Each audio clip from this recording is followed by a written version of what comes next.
अस्सलामुअलैकुम, मैं हूं Samira Faraz. Welcome back to my channel. उम्मीद है आप सब लोग ठीक ठाक होंगे, खुशबाश होंगे और मज़े में भी होंगे।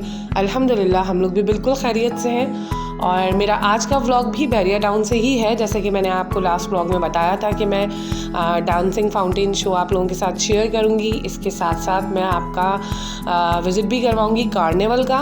और इसके अलावा आप अगर कोई ऐसा व्यूअर है जिसने इससे पहले का व्लॉग नहीं देखा तो वो भी ज़रूर देखें, आप लोगों को यकीनन मज़ा आएगा। और बस शो शुरू हुआ और लोगों की हूटिंग, शोर शराबा, बहुत इंजॉय कर रहे थे लोग और इतना हसीन मंज़र लग रहा था। आई नो कि जिस तरह से दुबई या कहीं और जगहों पे होता है उस लेवल का तो नहीं, लेकिन पाकिस्तान में इस तरीके का शो होना बड़ी बात है। यहाँ पर ऐसी कोई एक्टिविटी नहीं होती। बहुत खूबसूरत मंज़र था और कैमरा में शायद इतना नहीं पता चल रहा हो, लेकिन इस फाउंटेन शो में हाइट बहुत ऊंची जा रही थी फाउंटेन्स की। और टाइटैनिक का म्यूज़िक था, ये खूबसूरत सा लेवेंडर लाइट्स का कलर था और बहुत खूबसूरत लग रहा था। बस मैं आपको क्या बयान करूं, आप लोग ख़ुद भी देख रहे हैं। और मैं ज़ाहिर है वो म्यूज़िक बैकग्राउंड पे नहीं रहने दे सकती, कोई और म्यूज़िक मैं लगा दूंगी क्योंकि आप सबको पता है कि कॉपीराइट क्लेम आ जाता है। तो बस आप लोग देखिए और इन्जॉय करें इसको जैसे कि हमने किया था उस वक्त। और मैं जितनी बार ये वीडियो देखती हूँ ना, मेरी आंखों में वो मंज़र ताज़ा हो जाता है। बहुत ही खूबसूरत था। अच्छा, यहाँ पर एक लाहौर से लड़की आई हुई थी और वो स्पेशली यही शो देखने आई थी। और भी पता नहीं ऐसे कितने लोग होंगे, लेकिन वो बिल्कुल हमारे बराबर में खड़ी हुई थी। तो वो बताने लगी कि मैं तो लाहौर से आई हुई हूँ और वहाँ का जो बहरिया टाउन है वो तो कराची के बहरिया टाउन के मुकाबला 10% भी नहीं है। ये तो बहुत ह्यूज है और बहुत खूबसूरत भी है। तो मुझे ये सुनकर अच्छा लगा कहीं ना कहीं, क्योंकि वैसे तो लाहौर कराची के मुकाबले में बहुत खूबसूरत बन गया है। ऑल्दो वो ज़ाहिर है बहुत छोटा है, लेकिन ये कोई एक्सक्यूज़ नहीं है कि छोटा या बड़ा, आप चीज़ को साफ़ सुथरा और बना सकते हैं अगर चाहें तो बहरहाल इस वक्त हम करते हैं इन फाउंटेन्स की बात। और बड़े छोटे सब इस शो को इतना एंजॉय कर रहे थे ना, इतना हसीन मंज़र था ना ये। और इसके बाद वाला जो सॉन्ग था ना, उसमें तो यहाँ पर थोड़ा सा फायर के साथ भी शो था, वो आपको देखने में आगे मिलेगा। और बहुत खूबसूरत, उस पे मैं सॉन्ग नहीं हटाऊंगी, वो बहरिया टाउन का ही सॉन्ग है, तो मे बी उस पर कॉपीराइट ना आए। और ये देखें जो जिस तरीके से ये लाइट चलती हुई जा रही थी, बहुत ही खूबसूरत लग रहा था। मज़ा आ गया था बिल्कुल। ऊपर से ठंडा ठंडा मौसम, अपने बच्चों का साथ और अपनी पूरे फैमिली एक साथ थे हम लोग, बहुत मज़ा आ रहा था। और जिस तरीके से लोग खुश हो रहे थे इर्द गिर्द, अपने इतना खुशी का मंजर देखना ही अपने आप में बहुत ही अच्छा लगता है।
बस शो एंड पे ही था, फ्लैग सेरेमनी रह गई थी और हम लोग बच्चों को वॉशरूम वगैरह लेकर आए थे। करीब ही बने हुए थे क्योंकि एकदम से फिर ख़त्म होते ही बहुत सा रश था जो यहाँ से निकलना था, तो हमें उससे पहले पहले कार्निवल के लिए निकलना था। और अब आपको हाइट का अंदाज़ा होगा कि कितने ऊंचे ये फाउंटेन्स जा रहे थे। उस वक्त तो शायद नहीं हो रहा होगा। यहाँ पर पाकिस्तान जिंदाबाद सॉन्ग लगा हुआ था, फ्लैग ज़ाहिर सेरेमनी 2002 का फ्लैग उतर के 2003 का फ्लैग जो है वो अप हो रहा था और गूज बम्स आ रहे थे। इतना खूबसूरत लग रहा था ना ये मंजर, ऊपर से पाकिस्तान जिंदाबाद के नारे। बेहतरीन एक्सपीरियंस था। हाजिर नबिया, कैसा एक्सपीरियंस था डांसिंग फाउंटेन का? हाँ, बहुत ज़बरदस्त था, मज़ा आया देख के। फर्स्ट टाइम देखने को मिला है ना। इससे पहले जब हम आए थे तो इतना क्राउडेड थी ये जगह कि जाना पड़ा था वापस, जगह ही नहीं मिली थी हमें। कोविड से पहले है ना। और लास्ट ईयर लोग बता रहे हैं कि सब यहाँ इतना ज़्यादा लास्ट ईयर को ओवर क्राउडेड हो गया था कि शो ही नहीं हुआ था। और कोविड से पहले जब हम आए थे तो हम क्राउड की वजह से वापस चले गए थे, स्पेस ही नहीं था बिल्कुल भी। लेकिन बहुत अमेजिंग, मतलब वर्दी रहा। इतना ज़्यादा वेट करना जो है ना वो वर्थ किया। अरे आपका क्या ख्याल है स्कीमो बच्चे? बहुत बर्फ पड़ रही है, इतनी सर्दी हो रही है ना, यहाँ आके लग रहा है कि कराची में भी ठंड है। बहुत मज़ेदार मौसम हो रहा है, बहुत ही मज़ा आ रहा है। और ज़ाहिर है क्लीन इन्वायरमेंट सबको अच्छा लगता है। ऊपर से खूबसूरती, इतनी ज़्यादा खूबसूरती है, इतनी ज़्यादा लाइट्स हैं कि कभी भी जो है ना कैमरा इसको कैप्चर कर ही नहीं पाया हमेशा ही, और आज भी नहीं कर पाया। मैंने बहुत कोशिश करी, लेकिन जो इंसानी आँख देख सकती है ना वो इस वक्त मोबाइल के कैमरास तो बिल्कुल भी नहीं देख सकते। पर बहरहाल आज का एक्सपीरियंस बहुत ही ज़बरदस्त रहा था। अब हम लोग यहाँ से निकलेंगे, कहीं खाएंगे, देखते हैं कि बहरिया टाउन के कार्निवल ही जाते हैं खाने के लिए। वहाँ का क्या हालात है, वहाँ पे कैसा है, कितना क्राउड है, जगह भी है या नहीं, वेटिंग ना हो ना बहुत ज़्यादा। अगर ज़्यादा वेटिंग होगी ना तो फिर हम लोग हाईवे के किसी रेस्टोरेंट चलेंगे। क्या बात है बेटा, बहरिया टाउन के जंगलात में खोने का इरादा? इधर आ जाइए, शाबाश। और बहुत ज़्यादा बन चुका है। पहले जब हम आते थे तो इतना कम बना हुआ था, पर इसके बावजूद भी अभी बहुत बड़ा एरिया है जो बनना बाकी है। और बहरिया टाउन 2 जो है वो लॉन्च हो गया आज। वहाँ पे आतिफ असलम का शो है। दिल तो था वहाँ जाएं, पर वो हैदराबाद के करीब काफ़ी दूर है यहाँ से। तो बच्चों का साथ था, यही सोचा कि बहुत ज़्यादा रश हुआ तो हम फंस जाएंगे। एक बार पहले भी हम फंसे हुए 23 मार्च को, जब ये डांसिंग फाउंटेन का फराज है ना, जब भी उसी साल हुए थे और हम फंस गए थे बहुत बुरे तरीके से। तो उस डर की वजह से हम वहाँ नहीं गए। तो निकलते हैं फिर यहाँ से, फिर देखते हैं खाना यहाँ पे कार्निवल में खाते हैं यहाँ पे जाके, ठीक है। बस फिर उसके बाद हम लोग डायरेक्ट पार्किंग में जाकर कार्निवल की तरफ निकल गए थे। और कार्निवल जाने के लिए हमें फिर से मेन एंट्रेंस के करीब जाना था, क्योंकि वो बिल्कुल उसके शुरू में ही है। और हमने डिसाइड भी इसीलिए उसको लास्ट में किया था ताकि हम आराम से बाहर फिर वहाँ से निकल जाएं। और दूसरी बात ये कि रास्ते में डिफरेंट चौराहे बने हुए थे जहाँ पे फायरवर्क वगैरह भी होना था, पर फायरवर्क तो हम अपनी घर की छत से भी देख ही लेते हैं, इसलिए उसमें कोई इंटरेस्ट नहीं था। और कार्निवल जाने का एक मकसद ये भी था कि अंदर बहुत सारे रेस्टोरेंट थे। पहले तो आफरीदी इन और शिनवारी के भी कई सारे थे, और उसकी एंट्रेंस फ़ीस पहले 100 रुपीज़ थी। मैं काफ़ी पहले की बात बता रही हूँ। और अब जब हम गए तो 200 पर हेड थी। और हम टिकट्स लेके हम लोग अंदर चले गए। और एक मकसद ये भी था कार्निवल जाने का कि अंदर जो है वो प्ले एरिया भी बना हुआ है, बच्चों का झूले वगैरह भी झूलने वाली जगह बनी हुई है, और कॉन्सर्ट भी हो रहा था। डिफरेंट जगहों पे यहाँ पे कॉन्सर्ट हो रहा था। मुझे नहीं पता कि वो सिंगर कौन से थे, बहुत ही कोई वेल नोन सिंगर नहीं थे, लेकिन उन्होंने पब्लिक को अपने साथ अच्छे से इंगेज कर लिया था। और यहाँ पर भी टाइटैनिक का सॉन्ग जो है वो उन्होंने गाने की कोशिश करी। लोगों ने बहुत शोर मचाया टाइटैनिक सॉन्ग के लिए। मेरा ख्याल है कि बहुत सारे लोग वहाँ से फाउंटेन से आए थे, तो वो उसी म्यूज़िक के और उसी मतलब मज़े में थे, वो सुनना चाह रहे थे दोबारा से वो सॉन्ग। लेकिन इन भाई साहब ने तो ऐसा गाया कि वो ना उर्दू में लग रहा था, ना इंग्लिश में लग रहा था। वो ऐसा लग रहा था जापानीज़ या चाइनीज़ में गा रहे हैं, लेकिन फिर भी बहुत मज़ा आया। कार्निवल के अंदर आके छोटी सी मायूसी हुई कि पहले यहाँ पे आफरीदी इन और शिनवारी के भी कई रेस्टोरेंट थे, लेकिन अब सिर्फ 2 पता नहीं कौन से रेस्टोरेंट थे जिनका खाना बिल्कुल टेम्पटिंग और अपीलिंग नहीं लग रहा था। वेटिंग भी बहुत ज़्यादा थी।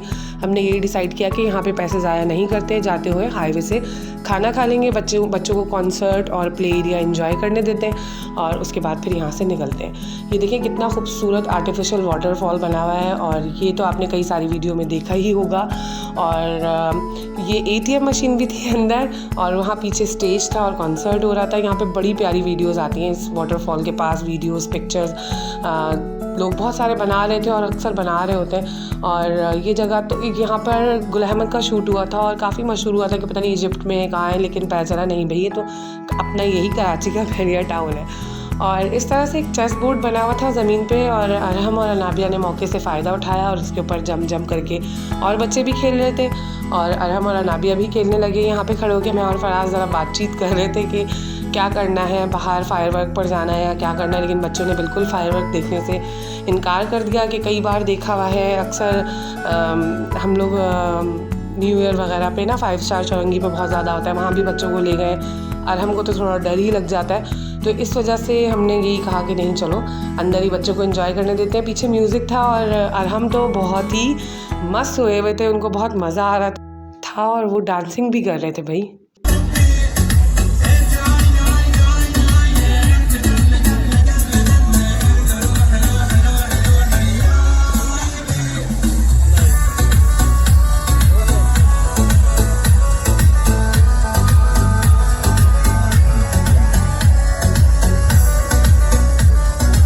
ने आपके लिए आज कितना जनाब ये है स्टेज और ये है परफॉर्मर्स और यहाँ पर लोगों की पुरजोर फरमाइश पर टाइटैनिक सॉन्ग जो है उसको परफॉर्म किया जा रहा था। और ये बेचारे देख के हालांकि गाने की कोशिश कर रहे थे लेकिन इनसे सही प्रोनाउंस नहीं हो रहा था और ये अम्मा जान च्यूं यूं पता नहीं क्या गा रहे थे और हम लोगों को हंसी भी आ रही थी, लेकिन लोगों को कोई फ़र्क नहीं पड़ रहा था। लोग बड़े मस्त हुए हुए थे और ख़ाली अरहम ही नहीं, यहाँ पे और बहुत सारे लोग डांस कर रहे थे, लेकिन उन्हें कैप्चर करना मुझे अच्छा नहीं लग रहा था। बहुत सारी ख़वातीन कर रही थी, झूम झूम के डांस कर रही थी और इन्जॉय कर रही थी इस जगह को। और इसके बाद न्यू ईयर का टाइम हो गया था, तो देखिए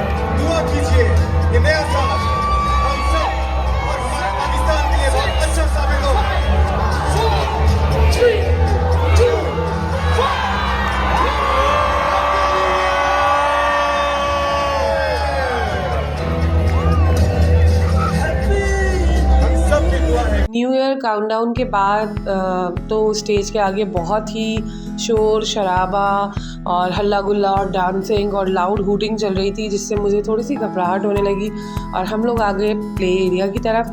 और वैसे भी बच्चों को ऐसा लग रहा था कि कहीं ऐसा ना हो कि टाइम आउट हो जाए और हम झूले ही ना झूल सकें, तो जिसमें बच्चे खुश उसमें हम खुश। हम आ गए झूलों की तरफ और देखिए अभी तक फायरवर्क नज़र आ रहा है। हालांकि न्यू ईयर स्टार्ट हुए हुए 12:15 हो चुके थे, इस वक्त तकरीबन 15 मिनट हो गए थे, लेकिन अभी तक फायरवर्क चल ही रहा था और यहाँ से थोड़ा बहुत नज़र भी आ रहा था।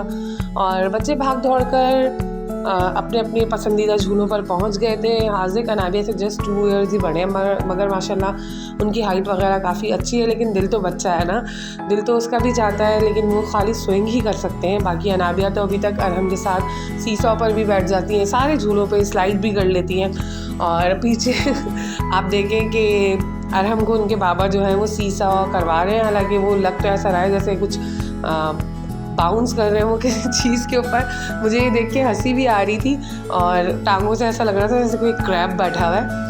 और बस मैं आपको कैमरा टर्न करके जो है ये सारा माहौल दिखा रही हूँ। इस तरफ काफ़ी सुकून था, सारा हंगामा आराई जो थी ना वो स्टेज की तरफ ही थी। यहाँ पर बस वही लोग आ रहे थे जिनके बच्चे शायद कह रहे होंगे कि हमें जाके झूले वगैरह झूल लें, तो वो लोग इस तरफ आ रहे थे। और यहाँ देखें थोड़ा सा दूर और इसी तरीके का छोटा सा एरिया बना हुआ था जहाँ पे यही वाले झूले उस तरफ भी लगे हुए थे। बहुत ही सुकून मिल रहा था बच्चों को खुश देखकर और दिल में ये इत्मीनान भी हुआ कि बच्चों को एक अच्छी सी आउटिंग हमने करवा दी। हेलो अरहम। ओके हाजिक आप यहीं हो ना, इनका ध्यान रख रहे हो ना? ठीक है, पहले मैं उस वाली से जाऊंगा, फिर इस। अब इससे आ जाओ आप, ठीक है, जल्दी से येलो वाली से। तकरीबन मज़ीद आधा घंटा हम प्ले एरिया में बच्चों के साथ रुके थे। उसके बाद हम निकल गए थे। ये बहरिया टाउन के बाहर जो है अंडरपास है, जिससे हाईवे की तरफ हम जाते हैं। और देखिए यहाँ पर ऐसा लग रहा है ना जैसे बिल्कुल दिन है, लेकिन बिल्कुल भी नहीं। ये आधी रात हो रही थी और बच्चों को इस वक्त तक काफ़ी भूख भी लग गई थी। तो हम अब हाईवे पे पहुँच चुके हैं, अंडरपास से बाहर निकल चुके हैं और रेस्टोरेंट की तरफ जा रहे थे। और आज का मेरा व्लॉग बस यहीं तक था। आपको अच्छा लगे तो लाइक करें, चैनल सब्सक्राइब करें। फिर मिलेंगे। अल्लाह हाफ़िज़।